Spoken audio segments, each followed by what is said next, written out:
Tongkat Musa, ledakan tank dan markas militer dari titik nol, serang kota Ashdod Israel dengan roket.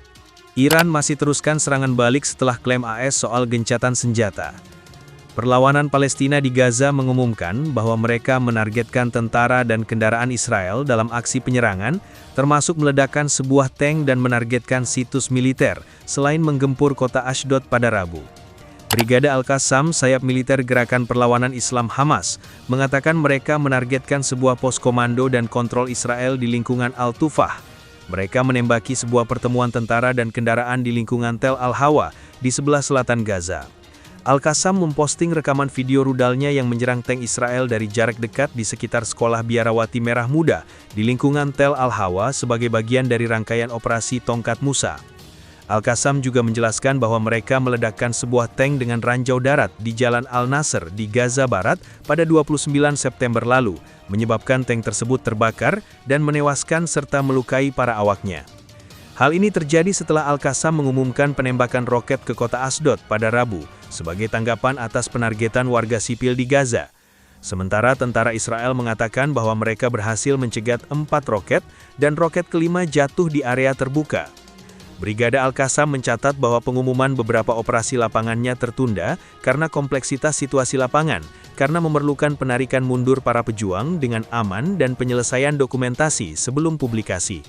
Brigade Qassam terakhir kali menggempur kota Ashdod pada 6 April lalu, dan mengatakan bahwa serangan tersebut merupakan respon atas pembantaian terhadap warga sipil. Sementara itu, Brigade Al-Quds, sayap militer Gerakan Jihad Islam, mengumumkan penembakan terhadap markas tentara Israel di lingkungan Tel Al-Hawa dengan peluru mortir, dan penangkapan pesawat tak berawak Israel yang melakukan misi intelijen di daerah yang sama. Menanggapi kejahatan Israel terhadap rakyat Palestina, Brigade Quds mengumumkan bahwa mereka telah menargetkan pemukiman Miflasim dan Khafar Sa'ad di jalur Gaza dengan tembakan roket. Pernyataan tentara Israel. Di sisi lain, Tentara Pendudukan Israel atau IOA yang serbuannya ke kota Gaza menghadapi operasi perlawanan yang meningkat oleh perlawanan Palestina, mengumumkan bahwa seorang perwira dari Batalion 414 mengalami luka parah dan 2 tentara lainnya mengalami luka ringan dalam bentrokan di pusat kota Gaza. Demikian menurut Times of Israel. Israel dengan dukungan Amerika Serikat telah melancarkan perang genosida di jalur Gaza yang sejauh ini telah mengakibatkan gugurnya lebih dari 66.000 warga Palestina dan melukai sekitar 169.000 orang, sebagian besar anak-anak dan perempuan, sedimi tambahan ratusan orang akibat kelaparan. Iran masih teruskan serangan balik setelah klaim AS soal gencatan senjata. Sebagai balasan atas serangan Amerika Serikat ke fasilitas nuklir Iran, serangan balasan diluncurkan Iran ke pangkalan militer Amerika Serikat di Qatar. Komandan tinggi militer Iran menyatakan Tehran siap menghadapi perang jangka panjang hingga 10 tahun melawan Israel. Pernyataan tersebut disampaikan Wakil Kepala Staf Angkatan Bersenjata Iran, yang juga mantan Menteri Pertahanan, Brigadir Jenderal Amir Muhammad Reza Ashtiani. Ia menegaskan bahwa militer Iran memiliki persediaan logistik, perlengkapan, serta moral yang cukup untuk menghadapi konflik masa panjang. Peralatan kami tidak mengalami kerusakan signifikan, dan kami memiliki persediaan yang cukup untuk berperang selama 10 tahun jika diperlukan, ujar Ashtiani, dikutip dari media lokal.